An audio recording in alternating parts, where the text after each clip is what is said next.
It wasn't uncommon by the mid-1980s to see a commercial for an action figure line before you ever saw the accompanying cartoon or even the toys themselves in stores. By the mid-1980s, the marketing of toys had been perfected to such an extent, some parents' groups decried it as predatory. Inhumanoids was one of those toy lines that introduced itself to me through its incessant commercials in 1986. It was not a toy I played with at another kid's house or a cartoon I saw. No, it was Hasbro's primordial horror ad campaign that jammed itself into my memory, with the ad jingle still up there 34 years later. From Hasbro. Inhumanoids. They say in psychology it's not easy to get rid of your demons. Toy stores were about to have a very tough time doing just that. It's Metlar, the Inhumanoid enemy of the Earth core. Inhumanoids, Inhumanoids, the evil that lies within. Hasbro was off to the races with the Inhumanoids toy line. I saw the commercials on TV over and over and mentally rode right past them. They didn't make much of an impression on me, but they did make an impression on Matt Swafford of Reclaimers Vintage Toys when he was a kid. But we had one thing in common. I never had Inhumanoids as a child.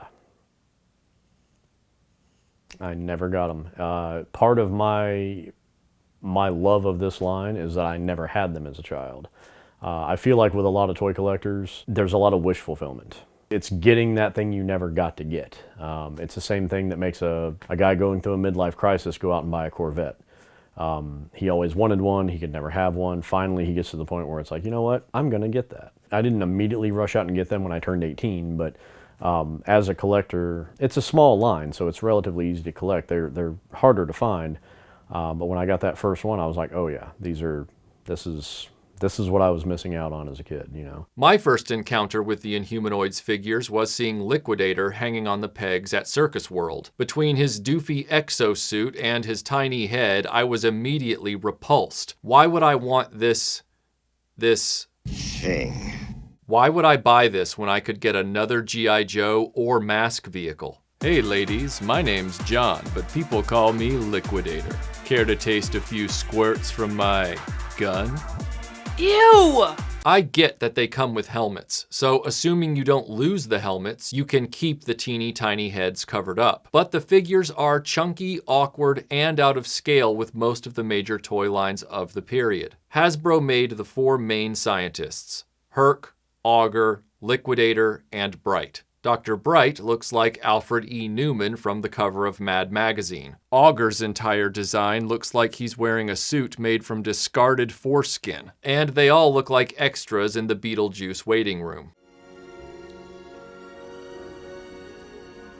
Because there was so much potential with this line, it almost hit. I'll always be a firm believer in that. I feel like a few things really affected it not being a success. They were expensive, the articulation hurt, being out of scale, not being in scale with your G.I. Joes hurt, not coming with weapons. I mean, I was buying a lot of G.I. Joes in 1986. They all had guns for the most part. So when you've got guys that are military and, you know, when you watch G.I. Joe, they're shooting laser guns and fighting. But looking at the heroes and the Inhumanoids, it's like, well, wait, this guy's got a hook. This guy's got bear traps on his hands. This guy's got a drill bit. I mean, you're going to fight giant monsters with those things. Like, where are your laser guns? It really doesn't make sense why Hasbro would commit to this direction. Changing the scale was risky enough. The designs of each figure aren't the most engaging costumes, especially considering this was the company behind the amazingly successful G.I. Joe, but then giving them these comically terrible tiny heads is the nail in the coffin. You can claim all day these are G.I. Joes in exosuits. It still looks stupid. There were two vehicles for the human figures, the Terra Scout and the Trappeur. Ah, mais oui, le Trappeur.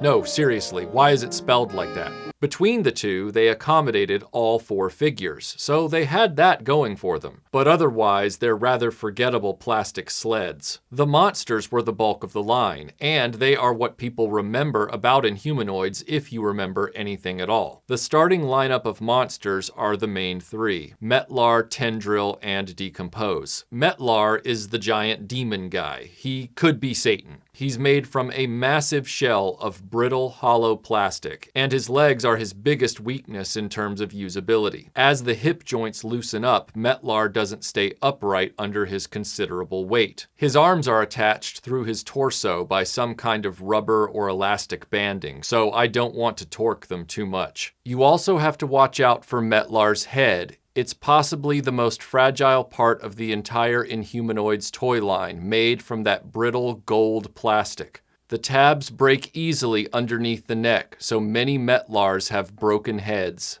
Tendril is the walking skyscraper of iceberg lettuce. He's the most stable of the 3 when it comes to standing thanks to his substantial tail extension. Just watch out for his light-piped mandibles. They come in either long or short variations, but in either case, they love to break off. Decompose, like Metlar, doesn't always like to stand up due to loosening hip joints, and in his case, tiny feet. Arguably, he has the most going on in terms of play features thanks to his opening rib cage, which sentences any action figures close by to a fate of imprisonment within the creature's organ cavity. But keep an eye on his stylish sprig of rooted hair. It can get pulled out, and then Decompose has no chance for a comb-over. The other unique monster in the line is Magnacore. In the series, he's 2 brothers that can combine into one super monster. The toy is something of a letdown, as when split, one of the monsters is just a hollow shell, and when combined, the shell nullifies the articulation built into the other half. They used a lot of repaints immediately. You have Granite, the leader of the Granites, and then the Granite Warrior, officially called Granite the Race, which is just Granite painted a sandy color instead of gray. The Granite figures have a very dicey construction, with their appendages all connected to the torso by rubber cords similar to the legs of Masters of the Universe figures. Because of that, I don't feel comfortable doing a lot of posing with these guys 34 years after their debut. The other 3 figures are the Redwoods, and like the Granites, Hasbro made one figure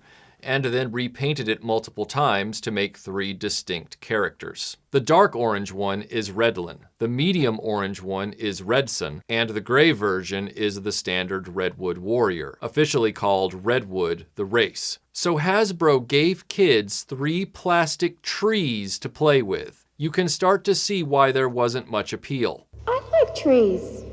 So does your average Cocker Spaniel. They took that tree, the Redlands and the Mutor mold, and they just made, oh, this one's slightly red, this one's slightly orange, this one's gray, and tried to make them, 2 separate characters and an army builder. Reusing molds, you do that in a toy line, but you do it, you sprinkle it in. You don't do it all at once. Between the Granite and the Redwood Warriors, I can't imagine any parent shelling out the money it would have taken to army build these given their size. Of all the Mutors, it's the gray Redwood Warrior that commands the highest prices secondhand as the most rare variation. Also, the Mutors appear to have holes in their feet for foot pegs. Exactly what playset was Hasbro planning for figures this large that they would need foot holes? The monsters are extremely cool in terms of scale and variety. The potential for them to become giant roadblocks for your other toys to fight would have been a lot of fun as a kid. There's so much potential. I mean, because you could use these with anything. You could have them,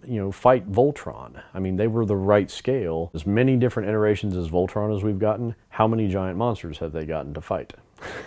That's a huge part of Voltron's lore, is him fighting giant robeasts. So that would have been a good stand-in. The creatures in He-Man, think of the really big ones. Not too many.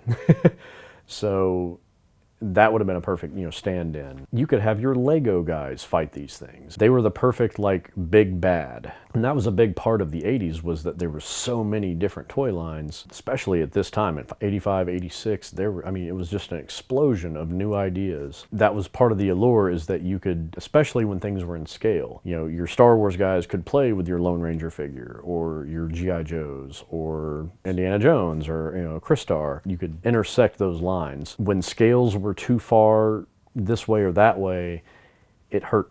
It hurt things. You couldn't have your Centurions playing with, your mask guys. They were too far away from each other. It was a valiant effort. It just didn't, the stars didn't align, but they should have. At that time, there wasn't anything like Inhumanoids. Even as a kid, I remember looking at it going, well, it's kind of like if G.I. Joe were scientists fighting big monsters, And who wouldn't want that? As a kid, what kid in the 80s didn't want that? Maybe Hasbro's biggest mistake was marketing this within its own storyline. Toy stores quickly realized these toys weren't going to move. So quickly, in fact, that Hasbro told the cartoon animators in advance that they were basically on their own for the remainder of the series' run, because the toy line was dead on arrival. Hasbro might have made a bigger killing on this line if they'd omitted the human figures and vehicles, forgotten about the cartoon entirely, and just called this Monsters for Your Other Toys. Do your bad guys need some help defeating the do-gooders? Yes! Is that bird and that dude who thinks he's a spider just not cutting it? You're speaking my language! Then you need Monsters for Your Other Toys. New from Hasbro, it's a menagerie of mayhem that makes sure the good guys won't be going home to their wives and kids. Who has the power now, pretty boy? All right, G.I. Joe. Who wants to rock? Okay, Snake, if you ever had anything you wanted to say, now would be the time. You won't be climbing in us anymore, fur nuggets. Oh man, this is gonna be awesome!